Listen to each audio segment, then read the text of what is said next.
So hi, everybody. As Ron said, this is so ironic. I'm currently in Dallas at the moment. Had some family stuff out here and unfortunately couldn't make it back in time, but good to connect with you and both online and in person in Fort Lauderdale. So again, genuinely sorry I'm not there. Would love to have been. So Bob Abrams, National Channel Manager focused on mid-market segment of the market.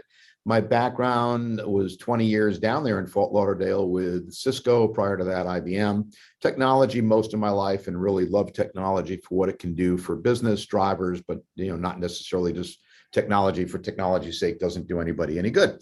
So we're going to talk through that a little bit, little different presentation to take you through challenges we're seeing out there. And then there will be a bit of a Huntress commercial on what we can do to possibly help you with your cybersecurity. Creepy Mickey up there in the top right corner. He's going to be lurking in the background for a little bit, and I'll explain what he's doing in the middle of our presentation in just a bit. But he is pretty creepy looking, and feel free to capture my contact info, and we'll reach out after this. So let's go through, take you through what we're going to be doing. Cybersecurity environment. You've heard a bunch this morning. You read the trade journals, you read the news, the Reddit posts, what's going on out there. It's pretty nasty. It's pretty ugly. You all know what's happening out there. It's getting more and more complex. The bad actors are figuring out more and more ways to circumvent your prevention and your protect tools, and they're getting pretty creative. We call it a game of whack-a-mole. They come up with a new tactic, new way of circumventing, and then all the security tools end up coming up with the new patch. They come up with the new fix, and they go ahead and whack it and go on to the next one. And it's almost impossible to keep up unless you put some security context in the middle, which you heard earlier today. You'll hear it throughout, is you still need to have human eyeballs using technology to be able to get out in front of all of those attacks and not waiting until you just whack it with that hammer. Mid-market landscape, we'll go through some of the challenges that we're hearing. And there's an unfair advantage that the attackers have, and we'll outline that for you. We'll show you what that disconnect is and why these bad actors really have a leg up, and why you need to stay pretty savvy and stay a step ahead.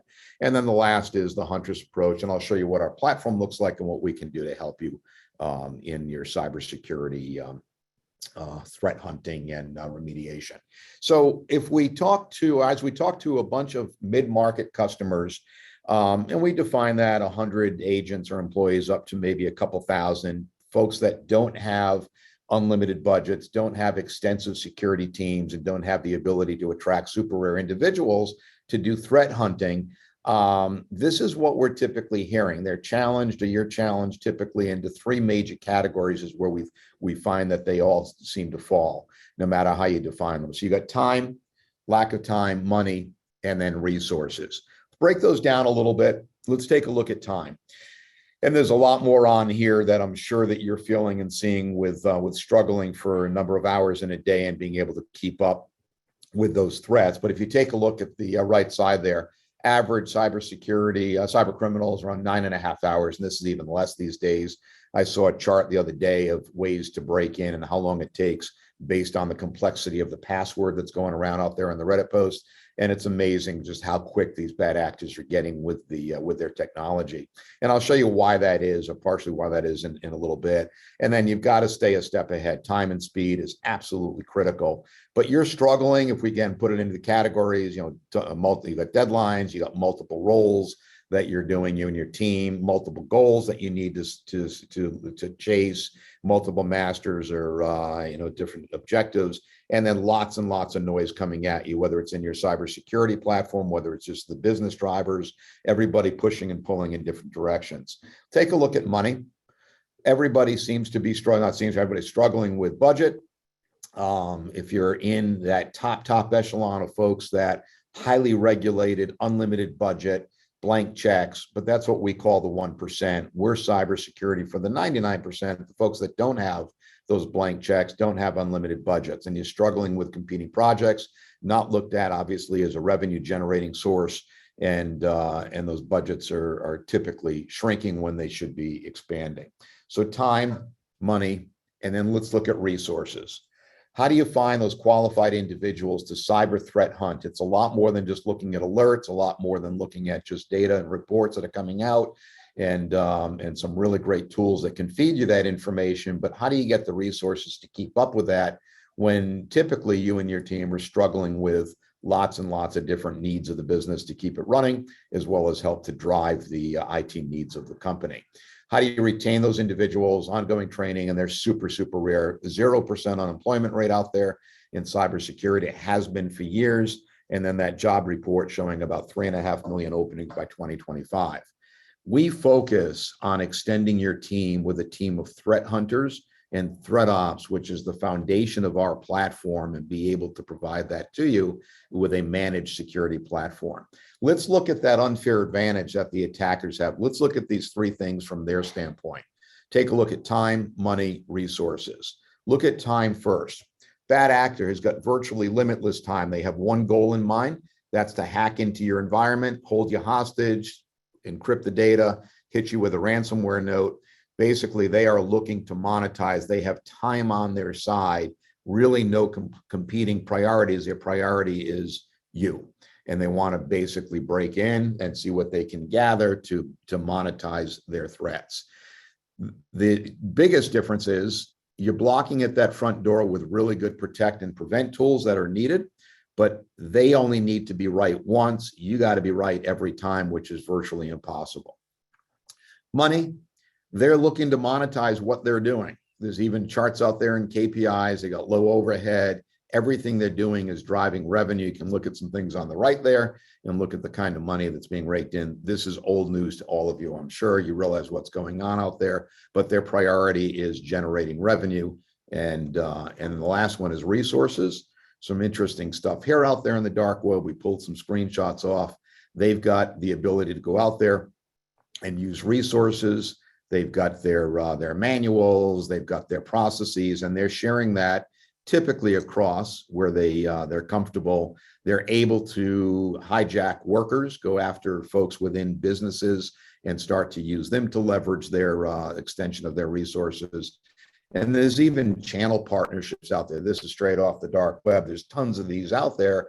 They've even got almost like a frequent flyer program, and they have reviews. It's unreal what's going on. So they basically have got time, money, and resources on their side, whereas you're fighting those every single day and constrained. If we look at Huntress and what our platform does, we're going to help you in all three of those areas, as are other security tools. We complement just about everything out there. You've heard a lot about security this morning. We're going to complement just about everything out there, because what we're doing is we're providing that threat hunting with our 24/7 threat ops team. And our platform is built with humans at the base. And then our software is there to make them more efficient and find these attacks quicker and earlier in the attack chain. But instead of stacking on humans to an existing platform, we're built on human threat ops and then using the software with an endpoint agent that runs. I'll show you what that looks like and how it works in a sec.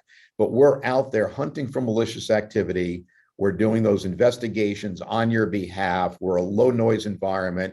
We're only going to come knocking on your door when there's an incident. All of our work is shown inside of your portal. You can ask questions on it, but you can virtually ignore us until we tell you there's a malicious incident, and then we will give you a step-by-step with a one-click remediation, and you can get on with your day.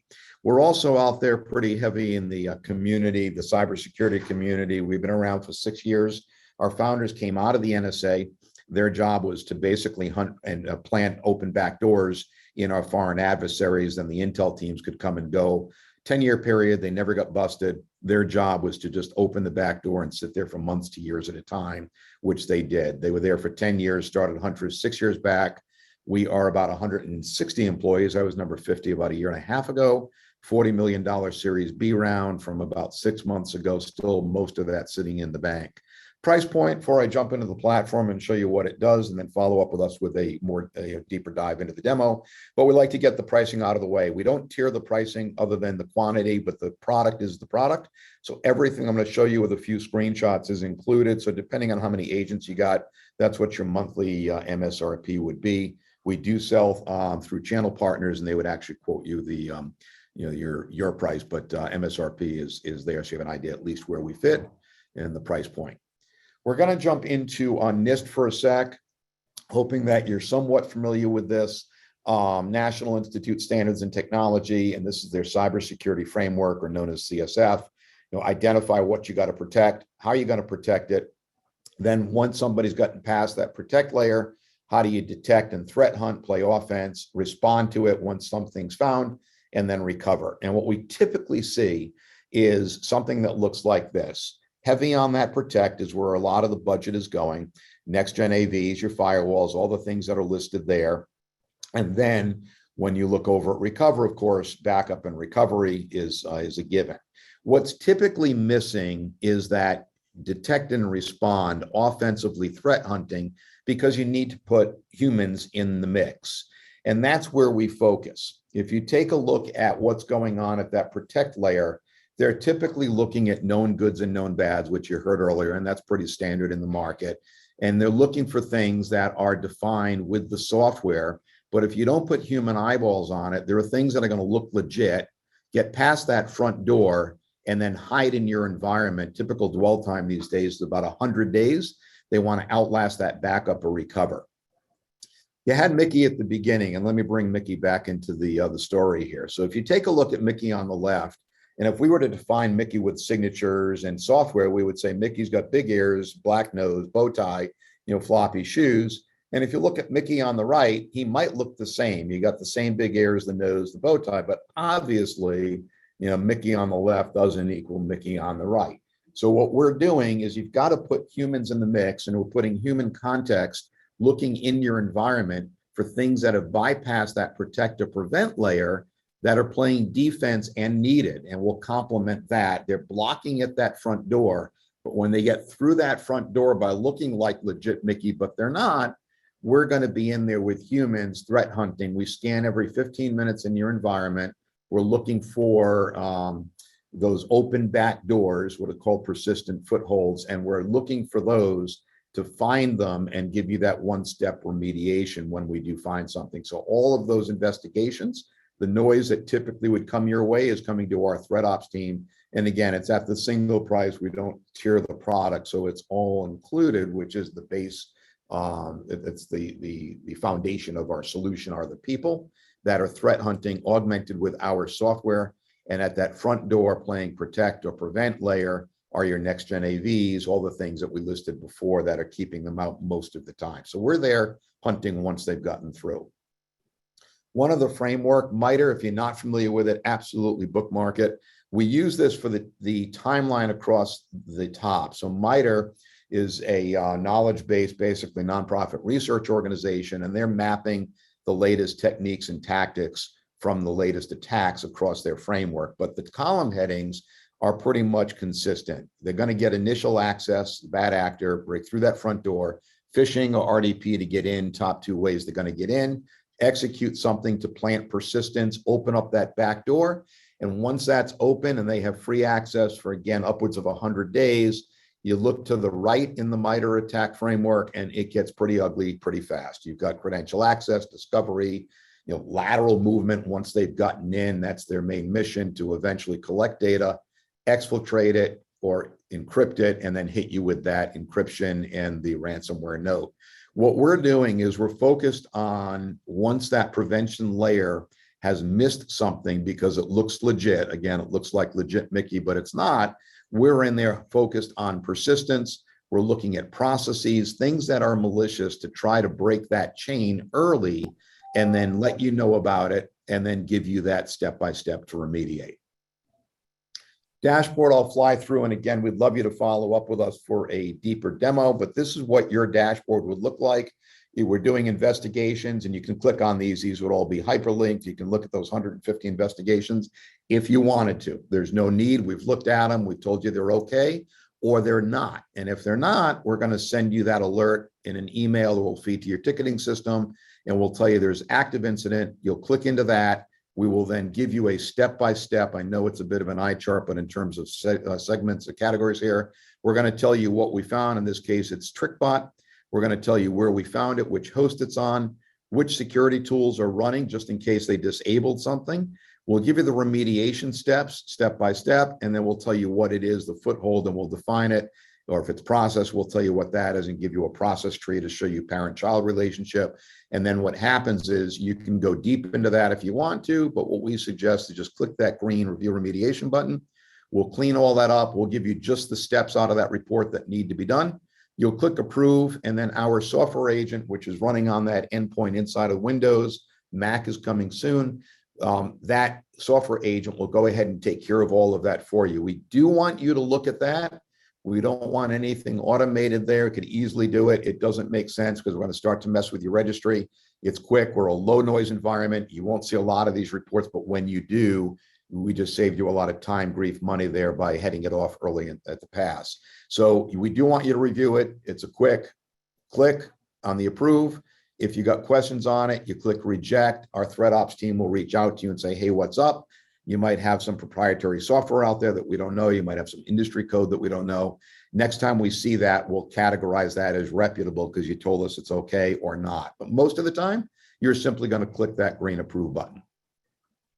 Other things that are in the platform, I'm in the home stretch here, Ron. We've got ransomware canaries, the old canary in a coal mine. We put hidden files out there if it gets tripped, and our threat ops team puts eyeballs on it and says, this is encryption. We will, at that point, send you a report and we'll isolate that host for you if you want us to. It'll still communicate our agent up to the cloud. We are cloud-based, by the way. The agent is like 20 meg. It's really thin. It's just communicating back to our software, which is where the heavy lift takes place. So we're only about a 1 to 2% hit on your CPU. And then at that point, we would isolate that host for you. Or if we see something that's malicious that can move laterally and start to move to the right in Mitre, and you've given us permission to isolate 2, 3 o'clock in the morning, whatever it is, 24/7 threat ops team, we'll isolate it. So in the case of a canary, we'll alert you. And then if you want us to, we'll isolate the host. Also, again, if it's a malicious incident, we'll do the same thing. We're doing some port scanning out there, limited port scanning. We're not a full port scanning solution, but we're going to take a look at the IP address, the external IP we're seeing with the agent. And we run that up against a third party called Shodan that scans the globe every day for open ports, about 5 million open RDP ports at the moment, which is a little bit nuts. But we're going to scan those ports for you, those external IPs, and then let you know if there's any open ports that you should go check to make sure they're properly locked down. If you've got an antivirus, that Microsoft Defender, which is actually one of the best next-gen AVs out there, the free one that comes with Windows, is unbelievable these days. If you haven't looked at it lately, take a look at it. You are able to manage that through our platform. So it's a great solution. The challenge with it is if you're not paying Microsoft more money to do what was the old ATP or now the endpoint, if you're not paying for that, you could use the free Defender, and then you can manage that through the platform, our platform, and configure it. We'll also put eyeballs on that as well. So if that Defender is enabled, we're going to use that data in our threat hunting. Don't need it. If you got a next-gen AV that you're solid with, it's doing the job for you, don't worry about it. Everything else in the platform is what we're doing. But if you have Defender, or if that would do the trick, you might be able to shift some budget, use the free Defender, and now you can multi-tenant or configure that inside of the Huntress platform. And then our threat ops team will go ahead and take a look at that data for you as well. Our mission, challenge every threat to the 99%. Again, those 1% of the folks that have those unlimited budgets. We want to play offense, pursue attackers, and then be a cost-effective solution, which we believe we are for what we provide. Some notable places where our folks have come from. NSA is where the founders came out of. We've got all sorts of other names on there where our threat ops team, as well as a lot of other folks at Huntress these days. And we leave folks with this. Can your team find and stop an attack that didn't create alerts in your preventive tools? If the answer is yes, and you're confident in that, you may or may not need us. We can supplement and help make you more efficient. But for the most part, it is so difficult to keep up. And folks that don't have those cybersecurity professionals on staff, we can be the extension of your team to be able to threat hunt in your environment. There is a trial. It's easy if you want to click it, 21 days, just huntress.com. And it is full functioning, unlimited agents. It's just 21 days or 3 higher critical incidents, whichever comes first. I tell folks, if you got 3 higher critical incidents, just buy the product. It typically won't happen within that 21 days. but it's what we're looking at, the threat hunting, the investigations that we're doing to keep you safe. We don't ask for credit card or commitment. It's just your email address, your name, and a domain, and you're up and running. So it's an easy trial to get started with. Won a whole bunch of awards. We've been on the road presenting to mid-market customers, and we're getting recognized left and right. And I will share with you a little bit of a sneak peek, and then we'll wrap. We are heading down the path of, we've already got all the stuff to the left here. We've got the recon, we manage antivirus. If you're using Defender, we can do that, footholds, canaries.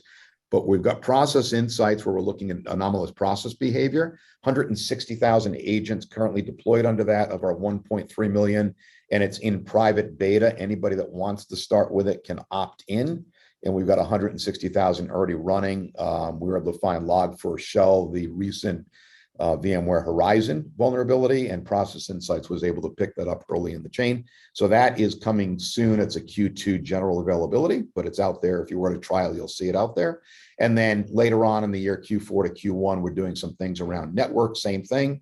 We're going to look at network traffic, not looking at packet inspection. We're looking at direction of the traffic, size of the packet, those sorts of things, volume. And that's going to be sent, same thing, to our threat ops team. They will look at it. We don't want to alert you for alert's sake. Our threat ops team will sift through it, and we're going to let you know if there's anything out there that you need to pay attention to. And then on the right side, some other things that we're working on that are coming probably Q4-ish, Q4 to Q1. So that is it. Any questions?